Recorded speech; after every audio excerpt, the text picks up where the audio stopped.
Como hablábamos en el módulo anterior, Dialogando BA suele trabajar sobre 3 tipos de casos: conflictos o rispideces en la formulación, diseño e implementación de políticas públicas,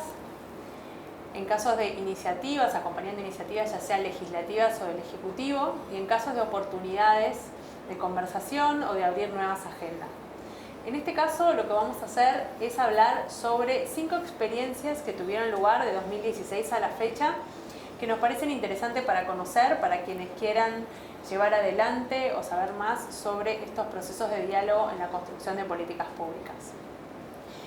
El primer caso del que vamos a hablar es el Dialogando Buenos Aires sobre acceso a la información. Y en este sentido, Hernán, te quería preguntar, o quería que nos contaras cuál fue el contexto que dio lugar a este Dialogando Buenos Aires. Bueno, quizá lo más importante del contexto de aquel momento fue la ola hacia la transparencia y la apertura del gobierno que se vivía políticamente en 2016. La idea de que era necesario generar cambios institucionales importantes que hicieran al Estado más transparente, que pudieran prevenir la corrupción, que le dieran más participación a la ciudadanía, parecían parte del sentido común en 2016. Había comenzado o estaba en proceso de comenzar una discusión a nivel nacional de una ley de acceso a la información pública, y la ciudad de Buenos Aires, que había sido pionera y desde 1998 contaba con una ley de acceso a la información pública, quedaba rezagada frente a los altos estándares que proponía el borrador en discusión en el Congreso Nacional. Con lo cual el gobierno de la ciudad tuvo la voluntad de decir: pongámonos a la altura de los estándares internacionales y de los estándares que va a adoptar el nivel nacional, y se generó la demanda de que hubiera una iniciativa del Poder Ejecutivo para tener una ley de acceso a la información pública acorde a estos estándares. Hablamos más temprano de lo importante que es hacer un mapeo de actores y tener en cuenta cuáles son las diferentes posturas que pueden estar encontradas. En este caso, ¿cuáles eran los principales actores interesados en la agenda de acceso a la información? Bueno, el mapa de esos actores incluía un arco que iba desde los funcionarios del gobierno, que normalmente tienen que responder los pedidos de acceso a la información pública, hasta las organizaciones de la sociedad civil especializadas en estos temas, que pedían el acceso a la información pública. Pero en el medio hay una cantidad de matices importantes que es necesario tener en cuenta. Por ejemplo, organizaciones de la sociedad civil no especializadas en acceso a la información, pero que pedían información sobre temas, por ejemplo, organizaciones especializadas en educación o organizaciones especializadas en medio ambiente, que también requerían, o en temas sociales, y que también pedían información, aun cuando su especialidad no fuera la transparencia del acceso a la información pública. Y otro tipo de actores como los académicos, las facultades o escuelas de periodismo o universidades o institutos de investigación, bueno, entre otros, pero posiblemente estos fueran los clave. Y ahí es donde era posible identificar los intereses divergentes o las ideas divergentes acerca de qué era el acceso a la información y cómo se debía implementar. En este sentido, en retrospectiva, ¿cuál te parece que es el principal valor agregado que supuso hacer un Dialogando BA? O en otras palabras, en el resultado final, ¿no? al final del día, ¿cuáles fueron algunas de las cuestiones más innovadoras que surgieron de ese proceso y que permitieron mejorar lo que fue la propuesta de reforma de la ley de acceso a la información? Bueno, en ese mapa de actores lo que encontrábamos era que hay una tensión típica entre Estado y sociedad civil acerca de la mayor o menor voluntad de dar información, la mayor o menor celeridad de dar información, visto desde el punto de vista de la sociedad civil, y visto desde el punto de vista del Estado, la mayor o menor buena fe, el mayor o menor carácter político de los pedidos de acceso a la información pública. Con lo cual uno podía suponer, y efectivamente eso existía, cierto nivel de desconfianza o de sospecha entre las organizaciones especializadas en temas de transparencia y acceso a la información y los funcionarios responsables de dar la información. Este era uno de los puntos de tensión en donde los funcionarios podían pensar que la ley iba a terminar siendo demasiado pro organizaciones de la sociedad civil y por lo tanto dificultando su trabajo administrativo cotidiano, o las organizaciones de la sociedad civil podían pensar que iba a ser demasiado pro funcionarios y por lo tanto dificultar el acceso a la información pública. Y lo que hicimos fue tratar de transformar esa sospecha o esa desconfianza o esa tensión en un tema de conversación en el Dialogando. Y al transformarlo en un tema de conversación en el Dialogando, al poner en una misma mesa, tomando café y comiendo medialunas, a un funcionario del gobierno que normalmente tenía que contestar pedidos de acceso sobre el ministerio en el que trabajaba, y a una organización de la sociedad civil que normalmente hacía los requerimientos, se dieron cuenta que esas sospechas o que esa tensión se podía mitigar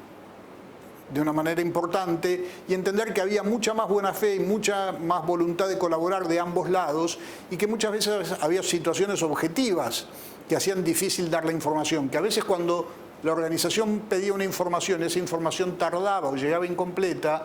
muy frecuentemente la razón era o que el pedido no había sido hecho con la suficiente claridad, o muchas veces que la información era muy voluminosa y compleja y requería un trabajo de recopilación.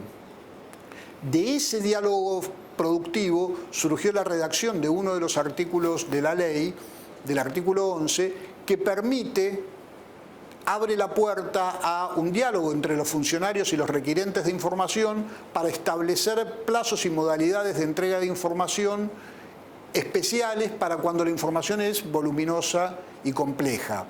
Y más allá del artículo en sí, le da un espíritu a la ley, que incluso la autoridad, el órgano garante de acceso a la información pública lo ha tomado, ese espíritu, que es un espíritu dialógico, es decir, un espíritu en el cual la relación entre el que requiere la información y el que la da permite muchas instancias de diálogo en las cuales ponerse de acuerdo acerca de modalidades y plazos allí donde hay mayor complejidad o volumen en la información requerida. Este es un ejemplo en el cual, gracias al diálogo, a la colaboración y a la participación, se logró una mejora en el diseño de la política pública, ¿no? En lo que fue el articulado final de la ley, lo que a su vez redundó en una implementación más sencilla, ¿no? Se incorporaron, gracias a los conocimientos de los diferentes actores, insumos que redundaron en un mejor diseño y una mejor implementación. Yendo a un segundo caso, como les comentaba antes, desde Dialogando BA se trabajó también en un ciclo sobre el Código Electoral. Desde la autonomía de nuestra ciudad, que es, digamos, decidida e instaurada entre el 94, la reforma constitucional a nivel nacional, y la sanción de la Constitución porteña, había una deuda que se refería a las condiciones del proceso electoral de las elecciones en la ciudad de Buenos Aires. En este sentido, Hernán, quería consultarte sobre digamos, ¿qué recordás del proceso de los Dialogando Buenos Aires sobre el Código Electoral? Bueno, creo que algo el de acceso a la información y el del Código Electoral ocurrieron más o menos en simultáneo durante el año 2016. Y algo muy importante en ambos casos fue la inclusión de la oposición política, tanto en los paneles expertos, como por supuesto en las mesas de trabajo. Eso en ambos casos facilitó mucho la discusión, y en el caso de acceso a la información, que se aprobó ese mismo año, se logró un nivel de votación inédito. Creo que llegamos a 57 votos a favor y a un enorme apoyo explícito de todos los jefes de bancada que hablaron, que votaron positivamente. En el caso de la reforma electoral, del Código Electoral, aún más importante era la participación de la oposición política, ya que estamos hablando de las reglas de juego con las cuales van a competir los partidos políticos. Ya habían fracasado muchas veces intentos de aprobar un código electoral para la Ciudad de Buenos Aires. Nunca se había logrado tener una norma integral para las reglas de juego electorales de la ciudad. Se había intentado muchas veces y no se había logrado el consenso. La participación de la oposición política en este espacio de discusión fue clave. Pero a eso hay que agregar que durante ese año, y también por discusiones que había a nivel nacional, había una gran discusión acerca del uso de tecnologías en el proceso electoral y especialmente en la emisión del voto. Todo lo que tenía que ver con la discusión acerca de la boleta única electrónica y las críticas que existían de distintos sectores, especialmente expertos en seguridad informática, a lo que llamaban el voto electrónico en general. Esa discusión estaba muy vigente, muy caliente durante 2016 y se había superpuesto de alguna manera también a las discusiones de la política, de oficialismo y oposición a nivel de la ciudad, de oficialismo y oposición a nivel nacional. Entonces eso seguramente sabíamos iba a ser un tema complejo de discusión y lo más importante era que todas las voces vinculadas con esta discusión, tanto en los paneles como en las mesas de trabajo, fueran reflejados. Y así fue, tuvimos la opinión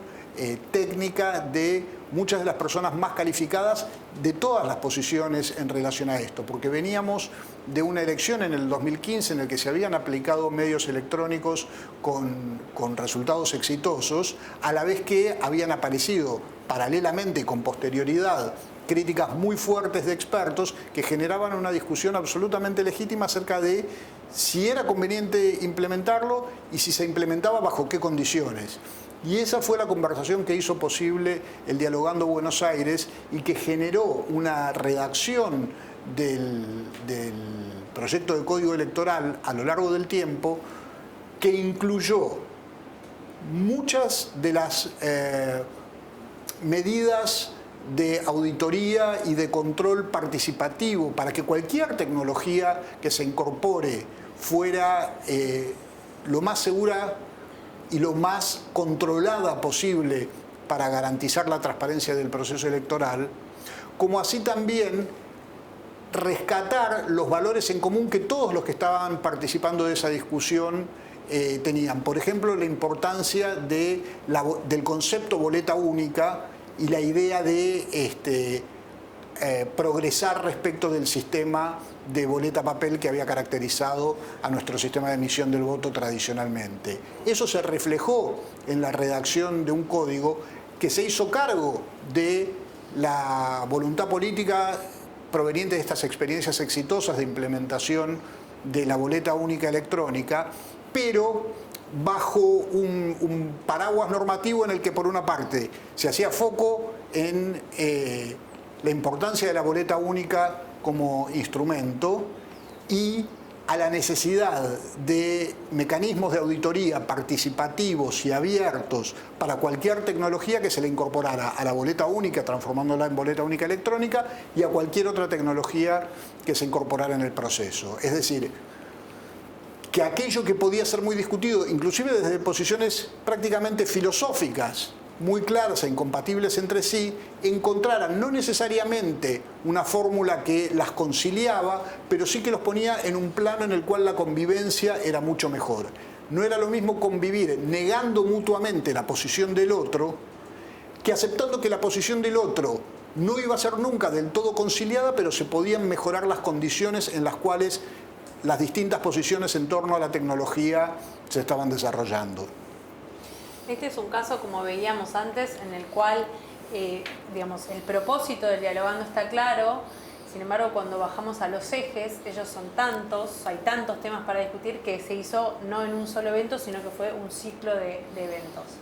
Tanto el Dialogando sobre acceso a la información como el Dialogando sobre el código electoral se refieren a el acompañamiento a iniciativas legislativas o de gobierno. Ahora vamos a ver un caso en el cual nos referimos al acompañamiento en casos de conflictos o de rispideces en la implementación y en el diseño de las políticas públicas. Y en este sentido vamos a hablar sobre el ciclo de Dialogando BA Registro Civil. Hernán, ¿cuál era el contexto en el cual surgió la posibilidad de hacer este Dialogando con el Registro Civil de la ciudad? Bueno, esta fue una idea del entonces director del Registro Civil y de su equipo, que frente a el nuevo Código Civil y Comercial que había sido aprobado poco tiempo antes, se veían en la necesidad de adaptar sus normas administrativas a este nuevo Código Civil y Comercial y a su vez a nuevas realidades que esta norma reflejaba. Matrimonio igualitario, técnicas de reproducción asistida,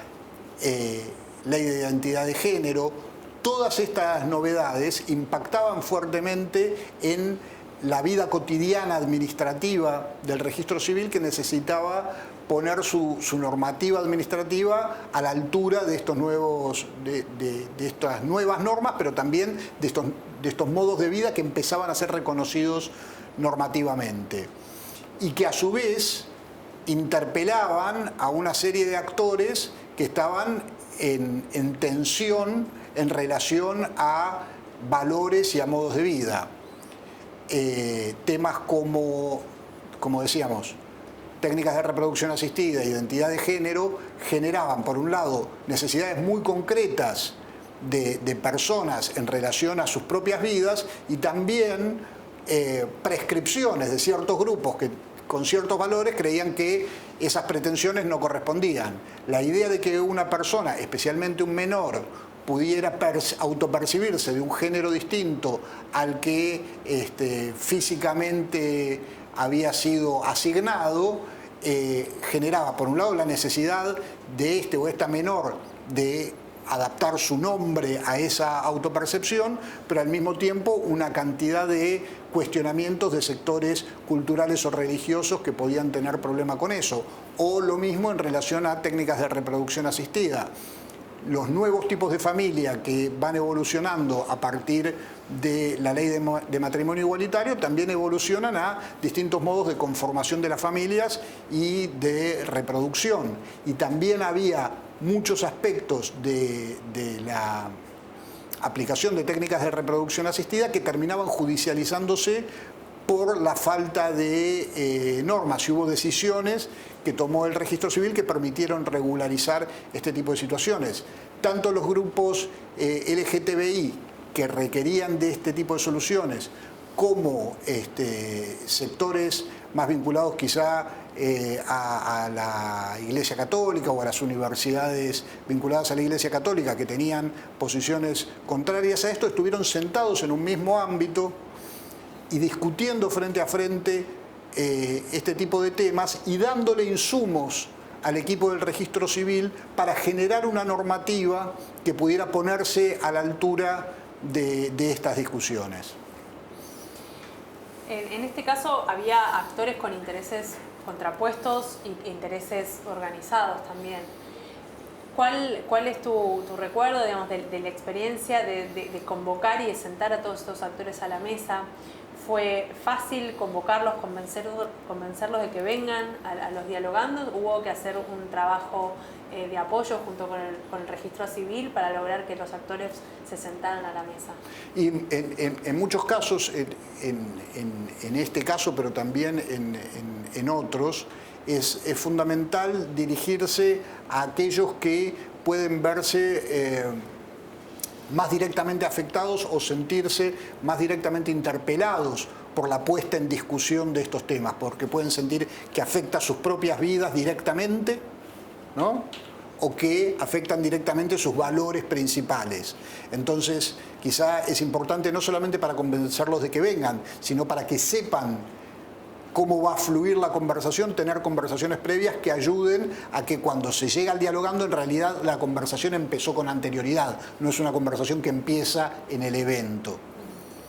Más allá de que quienes estén mirándonos ahora puedan ver, digamos, en la página de Dialogando cuáles fueron los apuntes o la minuta y la síntesis de estos encuentros, ¿cuáles son los principales resultados que produjo este ciclo de Dialogando BA? Bueno, principalmente como impacto institucional del diálogo hubo reformas clave dentro del reglamento del registro civil que le permitió tener las herramientas administrativas necesarias en temas, como decíamos, especialmente de identidad de género, también de nombre,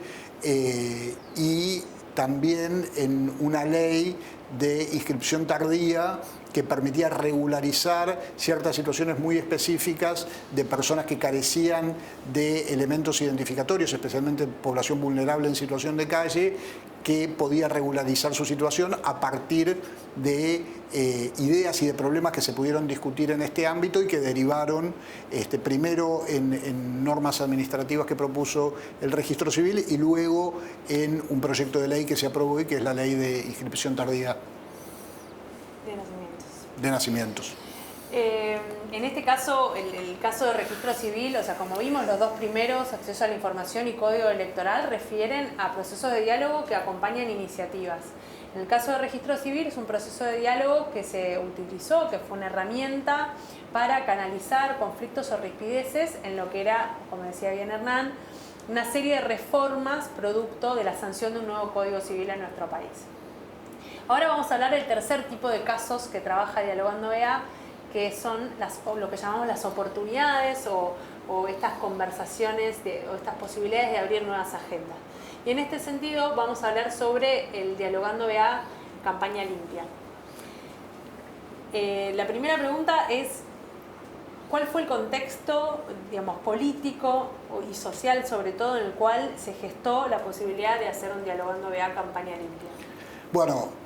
Dentro del gobierno de la ciudad existían en ese momento una serie de mesas temáticas para tratar problemas específicos. Había una específicamente sobre convivencia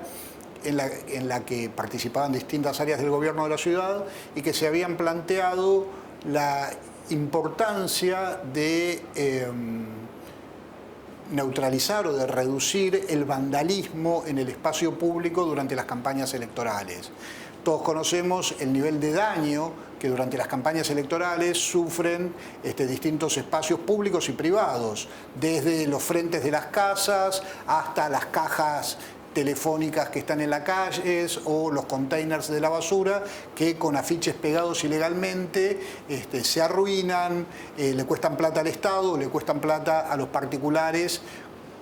cuyos frentes fueron vandalizados. Entonces la inquietud que surgía especialmente de quienes están encargados del espacio público, del Ministerio de Espacio Público y también de Secretaría General, era generar algún tipo de incentivo para que este tipo de cosas no siguieran ocurriendo. Y nos propusieron al Dialogando Buenos Aires que generáramos algún tipo de propuesta.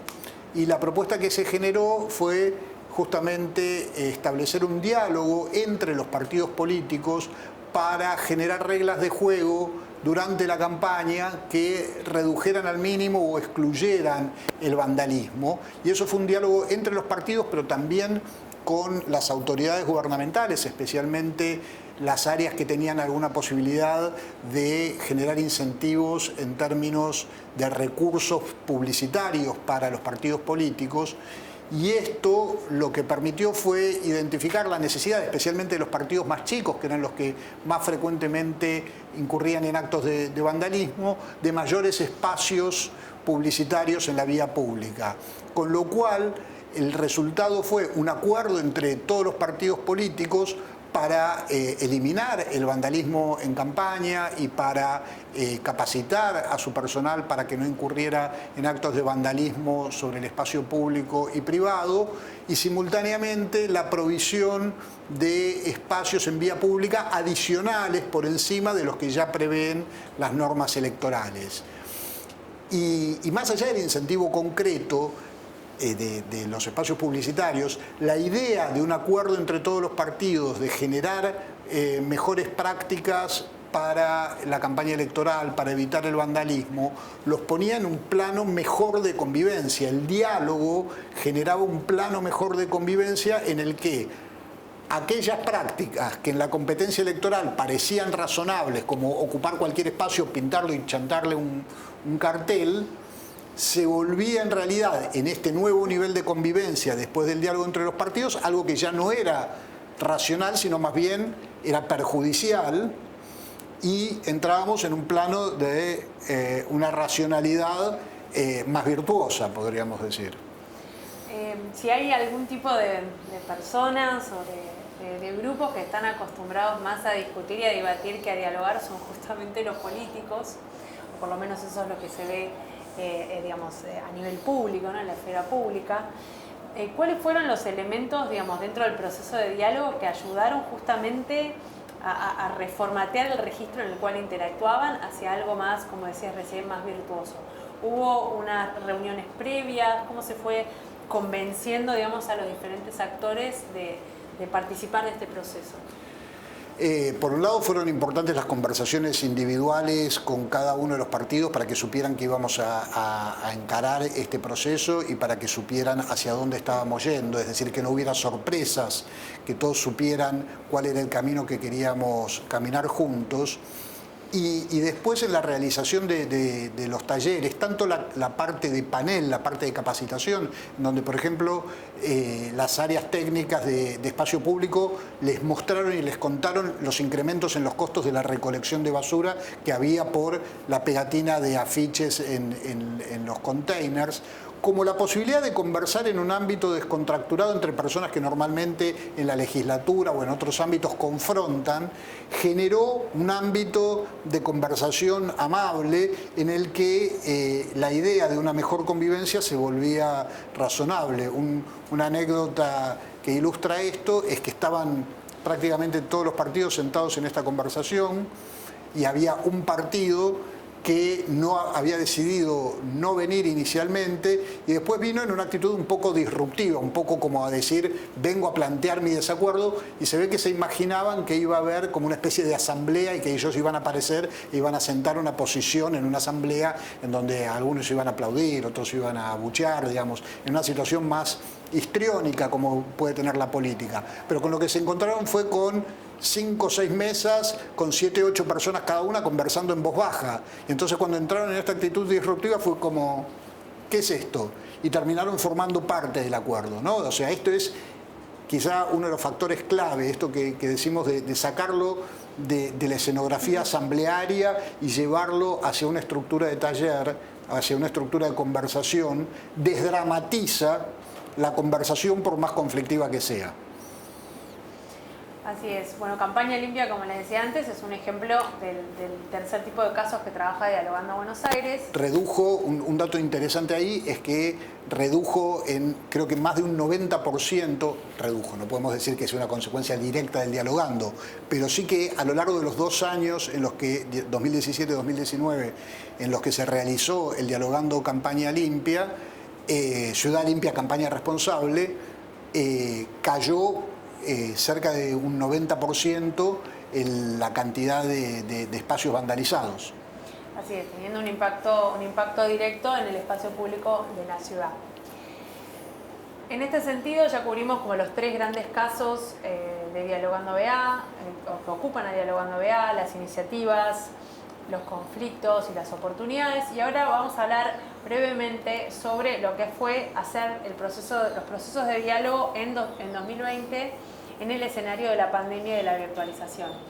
Y para eso vamos a referirnos al Dialogando BA que hicimos junto a la Comuna 13 y específicamente junto a los comerciantes de la Comuna 13. ¿Cuál fue, Hernán, el contexto en el cual que dio origen a este Dialogando? Bueno, el contexto, como decías, fue esta novedad radical que es la pandemia y de qué manera transformó nuestras vidas y de qué manera impactó en la economía y generó la necesidad luego de un proceso de reapertura que tuviera en cuenta las condiciones sanitarias para que esa reapertura fuera segura. Es decir, tuvimos la pandemia, tuvimos la cuarentena, tuvimos el cierre de negocios e industrias y tuvimos en algún momento el comienzo del descongelamiento y la posibilidad de la reapertura. ¿Qué conversación iba a ser posible para que ese proceso de reapertura fuera ordenado, inclusivo y contuviera a todos los participantes, de modo tal de que si había requerimientos que iban a tener que cumplir, como tienen que cumplir, como todos sabemos que los locales comerciales tienen que cumplir para ayudarnos a todos a mantener bajo el número de los contagios, cómo se iba a hacer para que esos requerimientos fueran cumplidos, pero también para que la autoridad pública entendiera las presiones y las exigencias que para cada comerciante significaban estas novedades. Una cuestión central de este Dialogando fue trabajar la temática de los protocolos y de cómo los comerciantes gastronómicos, se podían apropiar de esos protocolos, ¿no? Y poder hacer dialogar a la persona que los escribe junto con la persona que los va al final del día a aplicar, y poder justamente que se retroalimenten estos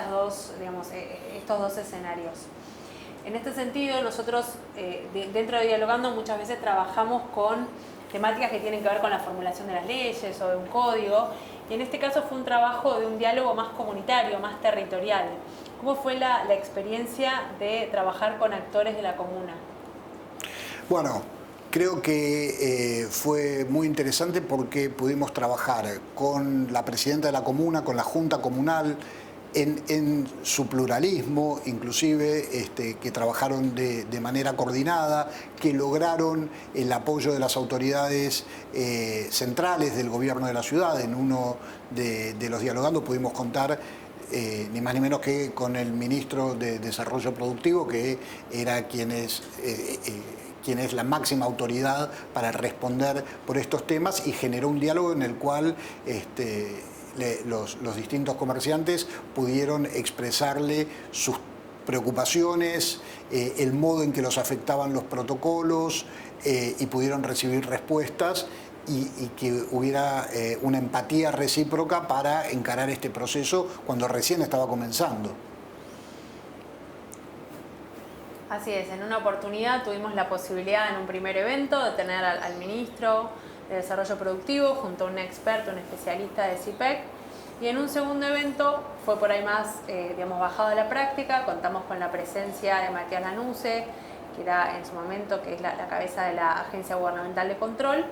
y de comerciantes, especialmente comerciantes gastronómicos. Bueno, en este curso, a lo largo de 3 módulos, pudimos ver distintas cuestiones relacionadas con el diálogo. En el primer módulo hablamos sobre cuestiones más conceptuales que tienen que ver con el contractualismo, con las teorías emanadas de la sociología, con el gobierno abierto y con las teorías de la deliberación, para luego pasar a un segundo módulo en el cual hablamos sobre el concepto de diálogo y explicamos la metodología de Dialogando Buenos Aires, como está reflejada en el manual aprobado y el manual que pueden ustedes revisar en la página web de Dialogando Buenos Aires. En este tercer módulo lo que hicimos fue repasar 5 experiencias de 2016 a la fecha que reflejan los diferentes casos que trabaja Dialogando BA, así como las diferentes modalidades, desde lo presencial hasta lo virtual.